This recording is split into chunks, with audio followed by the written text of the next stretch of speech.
There is a word in Hebrew that most Christians sing every single week. They lift their hands, they close their eyes, they feel something, and they call it glory. But if you ask them to define what that word actually means in the original Hebrew, most would say something like the light of God, the presence of God, something beautiful, something shining, something ethereal. Here is what the Hebrew actually says. Not even close. Today, we are going inside one word, a word that most Christians use every week without knowing its true meaning. And when you understand it, you will never approach worship the same way again. The word is kavod. The three-letter root is kaf, vet, dalet. Kaf, vet, dalet.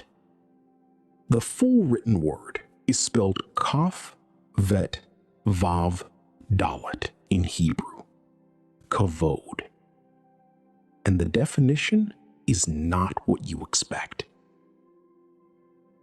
The root of kavod is the verb kaved, which means to be heavy, to be weighty, to have substance. This is the same root as the Hebrew word for the liver, kaved. The liver is the heaviest internal organ in the human body. In Hebrew, glory and weight share the same root. The language itself reveals what their worldview already knew. Glory is not a feeling. It is substance. Think about what that means. When modern Christianity talks about glory, we tend to picture something light, something luminous, gold dust, mist, a warm feeling in the room. But kavod is not a feeling. Kavod is not a mist. Kavod is weight. The opposite of kavod in Hebrew is the word kalal, meaning to be light, trifling, of no account. And here is something worth noting. To curse someone in Hebrew is also kalal. Literally, to curse is to make someone light. To dishonor is to reduce their weight. So when Yahweh says he will be glorified, he is not asking for applause. He is saying, my weight will be acknowledged. My substance will not be ignored. Now, open Exodus 33. Moses has already witnessed the plagues, the parting of the Red Sea, manna falling from the sky, water from a rock. He has seen more supernatural activity than almost any human in history. And then he makes an extraordinary request. Show me your kavod. Exodus 33:18. After everything he has seen, Moses asks for the weight of God. And the response is striking. Yahweh says, "You cannot see my face and live. I will put you in a cleft of the rock. I will cover you with my hand. And as I pass by, I will let you see my back." That is not poetry. That is Yahweh saying, even a filtered glimpse of my kavod is all you can bear. My face, the full, unmediated weight of who I am, would end you. That is kavod. Then, look at Isaiah 6. The seraphim surround the throne, and one calls to another, "Holy, holy, holy is Yahweh of armies. The whole earth is full of his kavod." Not full of his glow, full of his weight.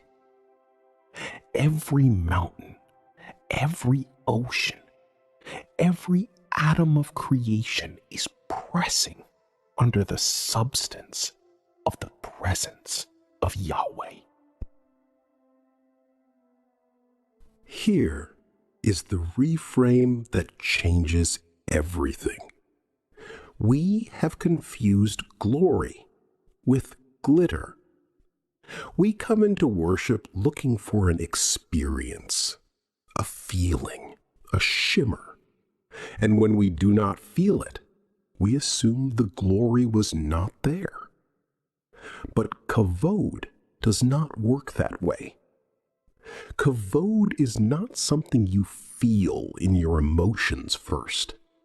Kavod is something that stops you, that drops you, that makes you aware you are in the presence of something so weighty, so real, that your own emptiness is exposed. When Isaiah saw it, he did not feel warm. He did not feel energized. He said, "Woe is me, for I am undone." Isaiah 6:5. That is the correct response to kavod.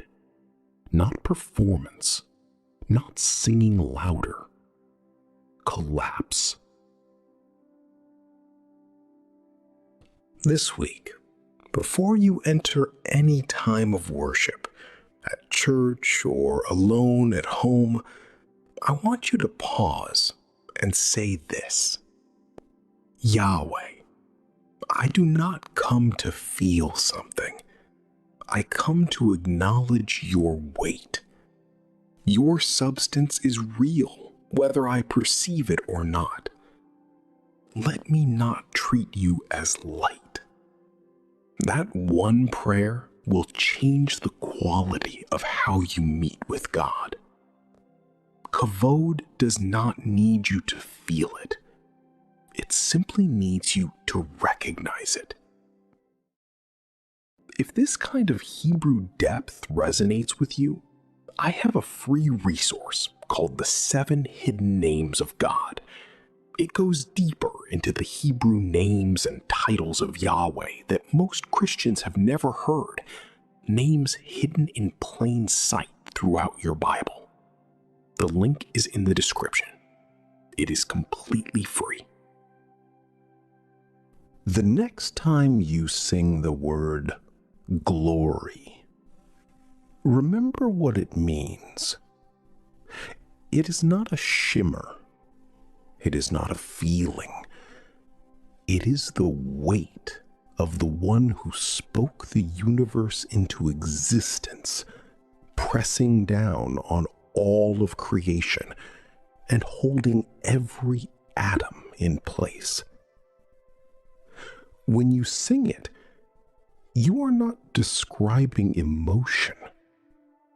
You are describing mass, kavod, the glory of Yahweh.